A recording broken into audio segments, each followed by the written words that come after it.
श्री राम दोस्तों, रावण ने सीता को क्यों नहीं छुआ? भगवान राम की अर्धांगिनी माँ सीता का पंचवटी के पास लंकापति रावण ने अपहरण करके 2 वर्ष तक अपनी कैद में रखा था। लेकिन इस कैद के दौरान रावण ने माता सीता को छुआ तक नहीं था। तो ऐसा क्या कारण था कि रावण ने सीता माता को छुआ तक नहीं?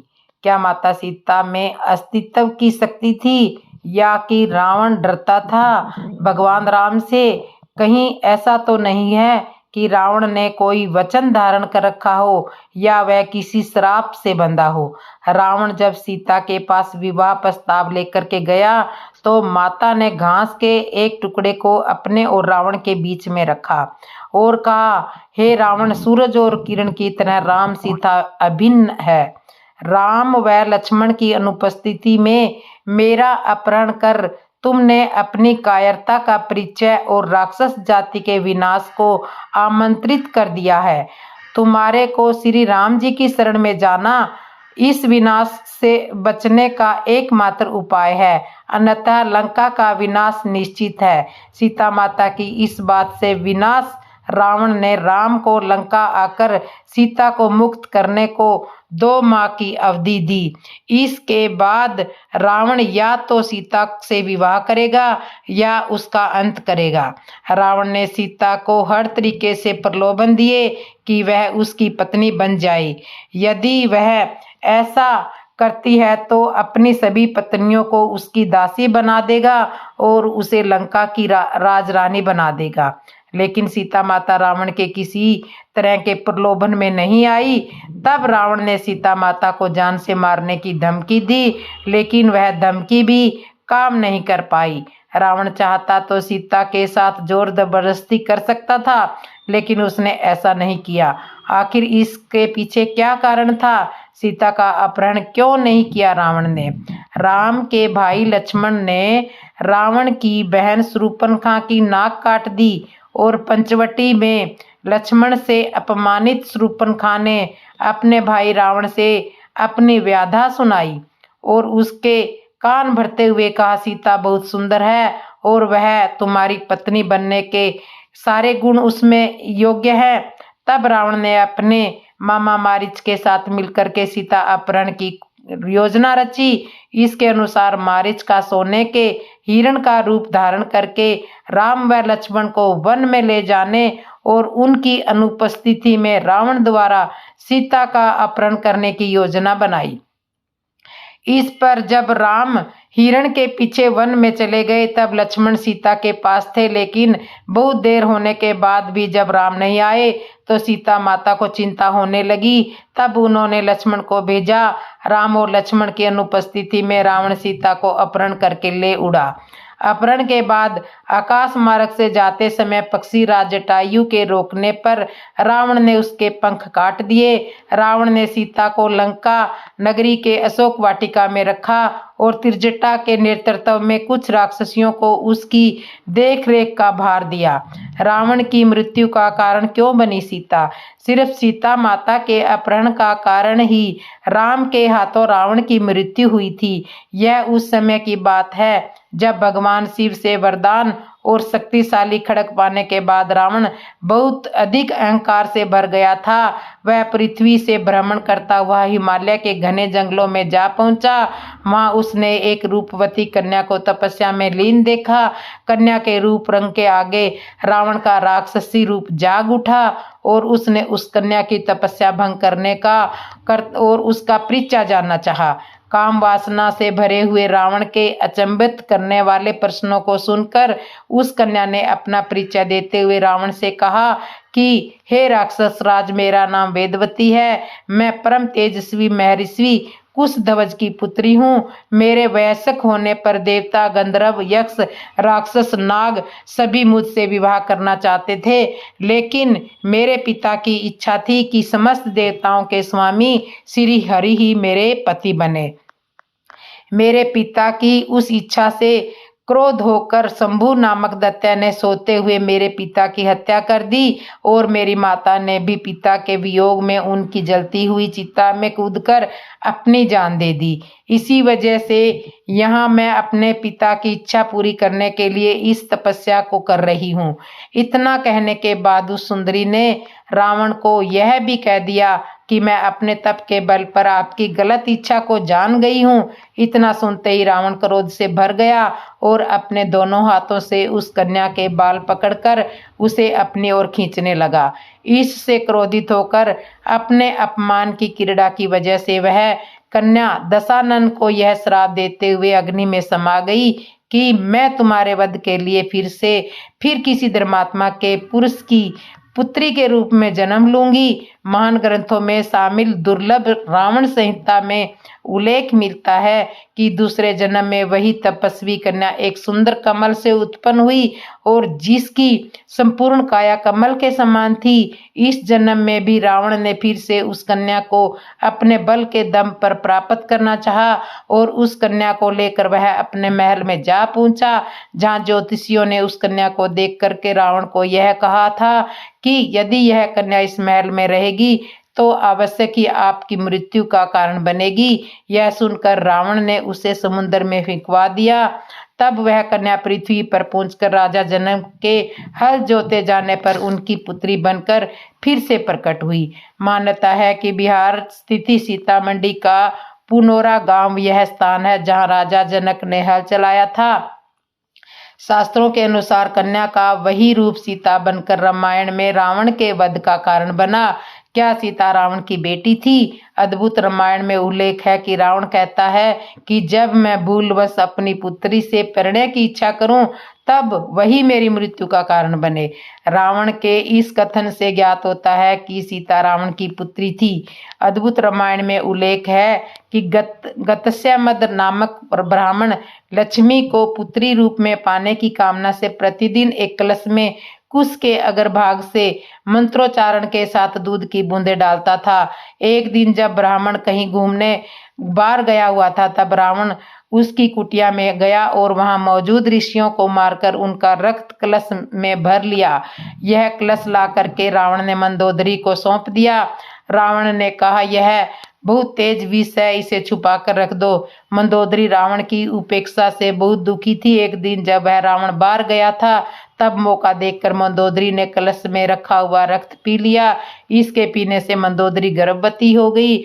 लोक लाज के डर से मंदोदरी अपनी पुत्री को कलश में रखकर उस स्थान पर छुपा गई जहां से जनक ने उसे प्राप्त कर लिया। सीता के संदर्भ में एक अन्य कथा वेदवती नाम की स्त्री से संबंधित है। वेदवती से जुड़ी कहानी हम पहले भी बता चुके हैं, इसलिए सीता माता को नहीं छुआ था रावण ने। त्रिजटा नाम की राक्षसी को रावण ने सीता की रक्षा करने के लिए अशोक वाटिका में राक्षसियों की हेड बनाकर रखा था। सभी राक्षसियां सीता माता को डराती थी और रावण से विवाह करने के लिए उकसाती रहती थी। लेकिन त्रिजटा धर्म को जानने वाली और प्रिय वचन बोलने वाली थी। त्रिजटा ने सीता को सांत्वना देते हुए कहा कि सखी तुम चिंता मत करो, यहाँ एक श्रेष्ठ राक्षस रहता है जिसका नाम अविंध्य है। उसने तुमसे कहने के लिए यह संदेश दिया है कि तुम्हारे स्वामी भगवान राम अपने भाई लक्ष्मण के साथ कुशल पूर्वक है। वे अत्यंत शक्तिशाली वानर राज सुग्रीव के साथ मित्रता करके तुम्हें छुड़वाने की कोशिश कर रहे हैं। त्रिजटा ने सीता को एक राज की बात और बताई कि तुम्हें रावण से नहीं डरना चाहिए, क्योंकि रावण ने कुबेर के पुत्र नल कुबेर की पत्नी अप्सरा रंभा को काम वासना से छुआ था। तो रंभा ने क्रोधित होकर रावण को श्राप दिया था कि वह किसी पराई स्त्री के साथ उसकी इच्छा बिना संबंध नहीं बना पाएगा और अगर ऐसा किया तो वह भस्म हो जाएगा। अन्य जगह पर उल्लेख मिलता है कि रावण ने रंभा के साथ बलात्कार करने का प्रयास किया था, जिसके चलते रंभा ने उसे यह श्राप दिया था। रंभा कुबेर के पुत्र नल कुबेर के साथ पत्नी की तरह रहती थी। रंभा नल कुबेर के संबंध को लेकर रावण अक्सर उपवास उड़ाया करता था। इसी श्राप के भय से रावण ने सीता के साथ सीता हरण के बाद सीता को छुआ तक नहीं था। तो इस तरह से रावण ने सीता को छुआ नहीं था, शोक वाटिका में रखा था। एक बार सीता माता लक्ष्मण को निगल गई थी। सुनिए, एक बार माता सीता लक्ष्मण को निगल गई थी। सीता और लक्ष्मण जी का संवाद सुनिए। हनुमान जी देखते ही रह गए थे। रामायण और रामचरितमानस से सीता माता और लक्ष्मण के बारे में एक रोचक कथा मिलती है। हालांकि कुछ विद्वानों का मानना है कि इस बात में कोई सच्चाई नहीं है, यह तो मात्र किंवदंतियां हैं। यह कथा कितनी सही है यह तो बताना मुश्किल है, लेकिन जनमानस में यह कथा प्रचलित है कि एक समय माता सीता ने उनके देवर लक्ष्मण को निगल लिया था और उस वक्त हनुमान जी दूर से ही देखते रह गए थे। आओ जानते हैं कि ऐसा क्यों हुआ था। रावण का वध करने के बाद भगवान राम लंका से माता सीता के साथ अयोध्या लौट रहे थे। उस दौरान अयोध्या को दीपकों से सजाया गया था। दीपावली का दिन था, उत्सव मनाया जा रहा था। उसी वक्त सीता माता को यह याद आया कि वनवास जाने से पूर्व माँ सरयू से वादा किया था कि अगर पुनः अपने पति और देवर के साथ सकुशल अयोध्या वापस लौटूंगी तो आपकी विधिवत रूप से पूजा अर्चना करूंगी। यह सोचकर सीता माता लक्ष्मण को साथ लेकर रात्रि में सरयू नदी के तट पर पहुंच गई। उन्होंने सरयू नदी की प्रार्थना करने के लिए अपने देवर लक्ष्मण से जल लाने के लिए कहा। लक्ष्मण जी जल लाने के लिए घड़ा लेकर सरयू नदी में उतर गए। वे जल भर ही रहे थे कि तभी अचानक सरयू नदी के भीतर से अघासुर नाम का एक राक्षस निकला, जो लक्ष्मण जी को निगलने के लिए आगे बढ़ा। लेकिन तभी भगवती सीता ने यह दृश्य देखा और उन्होंने लक्ष्मण को बचाने के लिए अघासुर के निगलने से पहले समय लक्ष्मण को निगल गई। लक्ष्मण को निगलते ही सीता और लक्ष्मण का शरीर जल के समान एक तत्व में बदल गया। यह अद्भुत दृश्य हनुमान जी देख रहे थे, जो एक पेड़ के पीछे छुपे हुए थे। उन्होंने माता सीता और लक्ष्मण का जल रूपी समिक्षण शरीर एक घड़े में भर लिया और भगवान राम के सम्मुख उपस्थित होकर सारी घटना सुनाई। हनुमान जी की सारी बात सुनने के बाद भगवान राम मुस्कुराए और उन्होंने हनुमान जी को बताया कि इस राक्षस को भगवान शिव का वरदान प्राप्त है, इसलिए इसका वध मैं भी नहीं कर सकता।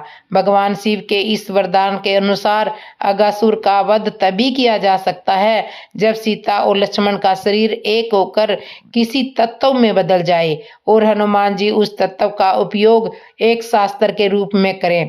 प्रभु श्री राम की बातें सुनकर हनुमान जी ने उस घड़े के जल को गायत्री मंत्र से अभिमंत्रित करके सरयू नदी में बहा दिया। सरयू नदी में उस जल के मिलते ही नदी में आग की लपटें उठने लगी, जिसमें जलकर अघासुर राक्षस भस्म हो गया। अघासुर के भस्म होते ही सरयू नदी ने माता सीता और लक्ष्मण को उनका शरीर वापस कर दिया और इस तरह से उन्हें फिर से एक नया जीवन मिला। तो इस तरह से लक्ष्मण जी को निगल गई थी सीता माता की एक अनसुनी घटना। एक कुत्ते के न्याय की कथा। भगवान राम के राज्य की एक विचित्र घटना। भारतीय जनमानस आज भी राम राज्य को महानतम साम्राज्य और उपमा रहित मानता है। आज भी अगर कहीं स्वतंत्र, खुशहाली और चैन की बंसी बजाने की उपमा देनी हो तो उसकी तुलना राम राज्य से की जाती है। आखिर ऐसा क्या था राम राज्य में? परमेश्वर के 10 मुख्य अवतारों में से 12 कलाओं के साथ जन्मे प्रभु श्री राम भी है। रावण जैसे महाशक्तिशाली और अधर्मी को उसके परिवार समेत नेस्तान बंदू करने वाले प्रभु श्री राम ने अयोध्या लौटने के बाद 10,000 वर्ष तक शासन किया था। उनके शासनकाल को दुनिया यमराज्य के नाम से जानती है। वाल्मीकि द्वारा रामायण के उत्तरकांड में राम राज्य से संबंधित कई घटनाएं दी हुई है, जो न केवल ऐतिहासिक बल्कि धार्मिक दृष्टि से भी महत्वपूर्ण है। उन्हीं में से एक घटना का वर्णन यहाँ किया जा रहा है, जो अपने आप में बहुत कुछ समेटे हुए है। एक दिन के तीसरे पहर राजसभा में बैठे हुए राजा राम ने अपने अनुज लक्ष्मण से कहा, लक्ष्मण देखो, राज दरबार के बाहर कोई न्याय प्राप्त करने के लिए तो नहीं आया है। लक्ष्मण बड़े भाई की आज्ञा पाते हैं, तुरंत बाहर गए और चारों ओर दृष्टि दौड़ाकर देखते हैं। उनको वहां कोई दुखिया दिखाई नहीं पड़ा। लक्ष्मण राजमहल में वापस आकर राम जी से बोले, भैया बाहर तो कोई भी मानव नहीं है जो दुखी हो और कुछ निवेदन करने के लिए आया हो। लक्ष्मण के वचन से राजा राम जी को संतोष नहीं हुआ। उनकी बेचैनी लक्ष्मण समेत वहां दरबार में उपस्थित प्रत्येक व्यक्ति महसूस कर रहा था। उन्होंने लक्ष्मण से फिर कहा, लक्ष्मण तुम्हें विश्वास है कि नीति और उचित न्याय पद्धति से शासन करने पर प्रजा सर्वदा सत्य के मार्ग पर अग्रसर रहती है और उसे किसी प्रकार का कष्ट नहीं मिलता। यह सब होते हुए तुम प्रजा के हित के चिंतन में सर्वदा सक्रिय रहना। अब एक बार पुनः बाहर जाकर फिर भी कार्यार्थी, अर्थार्थी या न्यायार्थी का पता लगाओ। कोई भी ऐसा प्राणी यहाँ से निराश होकर न जाए। फिर श्री राम की आज्ञा पाते ही लक्ष्मण जी दोबारा बाहर गए। फिर इस बार भी उन्हें राजभवन के बाहर कोई भी मनुष्य दिखाई नहीं दिया। लक्ष्मण ने फिर से अपनी पैनी निगाह चारों ओर दौड़ाई और देखा कि एक कुत्ता बड़े दुखी मन से वहां बैठा था। लक्ष्मण को देखते ही वह कुत्ता उठ बैठा और अपनी दुखी मन की भावना को व्यक्त करते हुए जोर जोर से रोने लगा। उन दिनों राजा, राजघराने के लोग, राजकाज देखने वाले अधिकारी तथा विद्वान लोग पशु पक्षियों की भाषा को जानते थे। वे उनसे बात भी कर सकते थे। पशुओं की भाषा के ज्ञाता लक्ष्मण ने उस कुत्ते से रोने का कारण पूछा। हे सारमेय, तुम क्यों दुखी हो? तुम्हें किसी ने प्रताड़ित क्यों किया है या तुम्हारा कौन सा कार्य नहीं हो पा रहा है? निर्भय होकर कहो। लक्ष्मण का आश्वासन प्राप्त करके कुत्ता बोला, प्रभु समस्त जीवों के रक्षक प्रयस्त कर्म करने वाले राजा राम ने मुझे कुछ निवेदन करना है। कुत्ते की बात सुनकर लक्ष्मण ने उस कुत्ते से कहा, आओ मेरे साथ।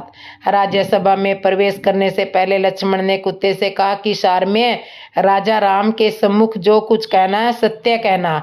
लक्ष्मण की बात सुनकर कुत्ता ठिठका और उसने कहा, नाथ, देव मंदिर, राजभवन तथा ब्राह्मण, अग्नि, इंद्र, सूर्य आदि के निवास स्थान पर मेरे जैसे जीवों का जाना उचित नहीं होता। मैं राजा राम के महल में कैसे जा सकता हूँ? राजा शरीरधारी समय धर्म का अवतार माना जाता है और फिर राजा राम तो सर्वोपरि है, प्रजा के रक्षस है, नीतिज्ञ है और सत्यवादी, समदर्शी है। वही चंद्र, सूर्य, वरुण और अग्नि है। श्री लक्ष्मण, आप तुरंत राजा राम से मेरे लिए आज्ञा प्राप्त कीजिए। बिना उनकी आज्ञा के बिना मैं राज्यसभा में प्रवेश नहीं कर सकता।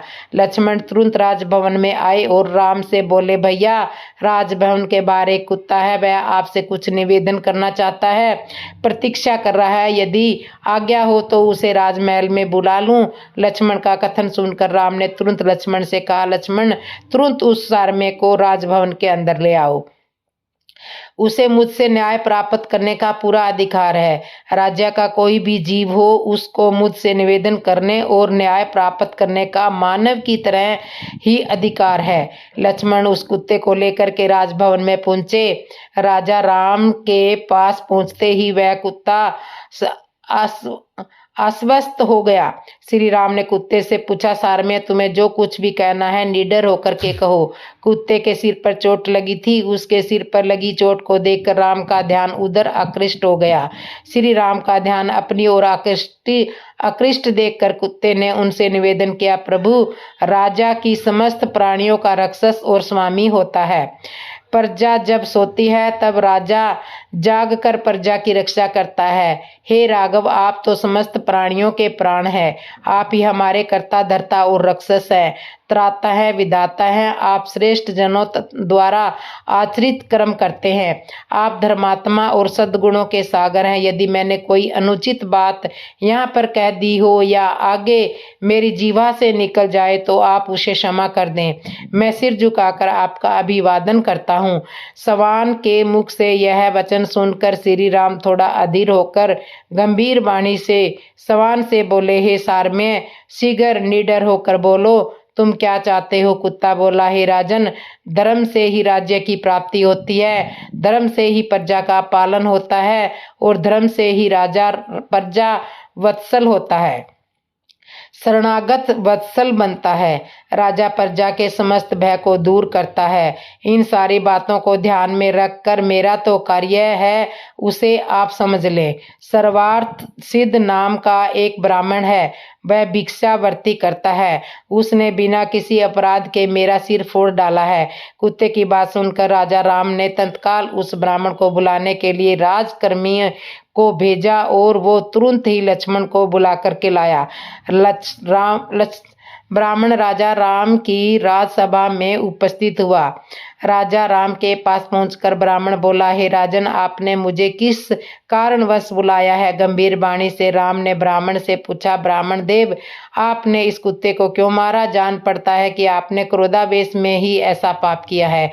क्रोध मानव को धर्म रहित बना देता है। श्री राम की धर्म परक बात सुनकर वह ब्राह्मण बोला, हे राम, यह सत्य है कि मैंने क्रोधवश से ही इस कुत्ते को मारा है।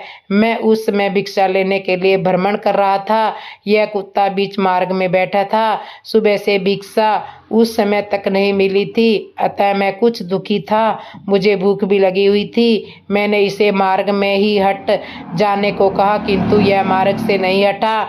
मैं भूखा तो था ही, क्रोध भी आ गया और मुझे, और इसी क्रोध से मैंने इसे मार बैठा।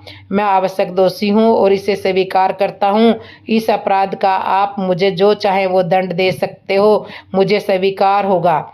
आपसे दंड पाने के बाद मुझे नरकगामी होने का भय नहीं रहेगा। ब्राह्मण की बात सुनकर राजा राम अपने सभी सभासदों से पूछने लगे, इस ब्राह्मण को क्या दंड दिया जा सकता है? उस समय राम की सभा में कुल गुरु वशिष्ठ ऋषि, भृंग ऋषि, कत्स्य, अंडिग्रा आदि श्रेष्ठ अपना निर्णय सुनाया। लगभग सभी का निर्णय यही था कि राजन, ब्राह्मण अवध्य होता है, किंतु आप यह भी जान ले कि राजा शासक तो होता ही है, सबका शिक्षक भी होता है। आप समय परमात्मा के अंश शरणागत वत्सल्य है। उस दिव्य सभा के सभासदों के मनोभाव को जानकर वो कुत्ता अचानक बीच में ही बोल उठा, हे राजन, यदि आप मुझ पर प्रसन्न है तो कृपा करके आप मेरा मनोरथ सिद्ध करें। आपने पहले ही मुझे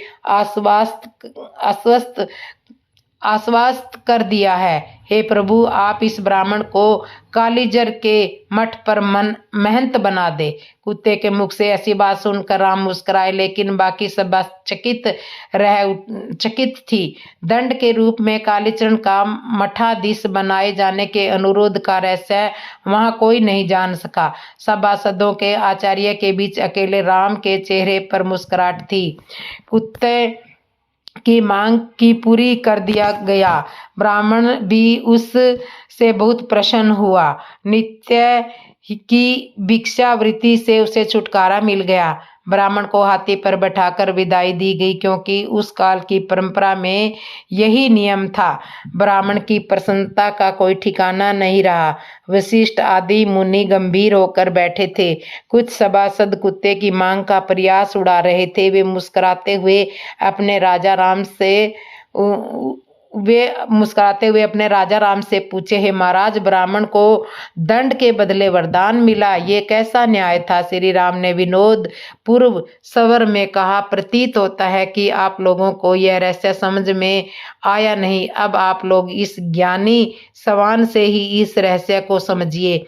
राम ने समय उस कुत्ते से कालीचर की मेहनती का रहस्य समझाने को कहा। कुत्ते ने बताना शुरू किया, हे राजा राम, पूर्व जन्म में मैं उसी कालीचर में मठ में मठाधीश था। मैं मठ में स्वादिष्ट और सुगंधित पदार्थ खाता था और दूसरों को भी खिलाता था। मैं नित्य देवों का पूजन भी करता था, अपने अधीनस्थ जनों का पालन भी किया करता था। मैं समस्त कार्य में धर्म और नीति को महत्व भी देता था। इतना करने पर भी मुझे कुत्ते की योनि में जन्म लेना पड़ा, लेकिन उन अच्छे आचरणों के कारण मेरे पूर्व जन्म का ज्ञान मुझे बना रहा है।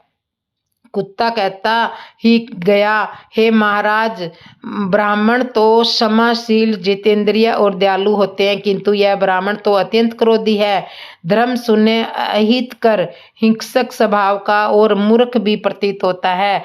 वहाँ का महंत बनना तो ये अपने माता पिता के कुलों को भी नरक में ले जा सकता है। हे राजन, चाहे कैसी भी स्थिति क्यों ना आ जाए, ज्ञानी मनुष्य को किसी भी स्थान की मेहनती से विकार नहीं करना। हे प्रभु, जिनको बंधु बांधुओं सहित नरक में भेजना हो, उसे देव, गो और ब्राह्मण के अधिष्ठान का महंत बना देना। हे स्वर्ग, जो देव, बालक, स्त्री और ब्राह्मण के लिए अर्पित धन को समय भोगता है, वह निश्चय ही नरक में जाता है या नरक तुल्य कष्ट भोगता है। कुत्ते की बात सुनकर राजा राम गदगद हो गए और कुछ विषिमत भी हुए, लेकिन सारी सभा स्तंभ थी। इस रहस्य का उद्घाटन करने के बाद वह कुत्ता वहां से वहीं चला गया। कुछ समय पहले कुत्ते के न्याय का प्रयास करने वाले सभासद अब मौन थे। तो इस तरह से राम की ये कथा कैसी लगी, आप मुझे कमेंट में जरूर बताना। भगवान राम को 14 वर्ष का ही वनवास क्यों मिला था, जानिए। राम के पिता राजा दशरथ की तीसरी पत्नी कैकेयी थी और कैकेयी ने भगवान राम को ही 14 वर्ष का वनवास भेजा था।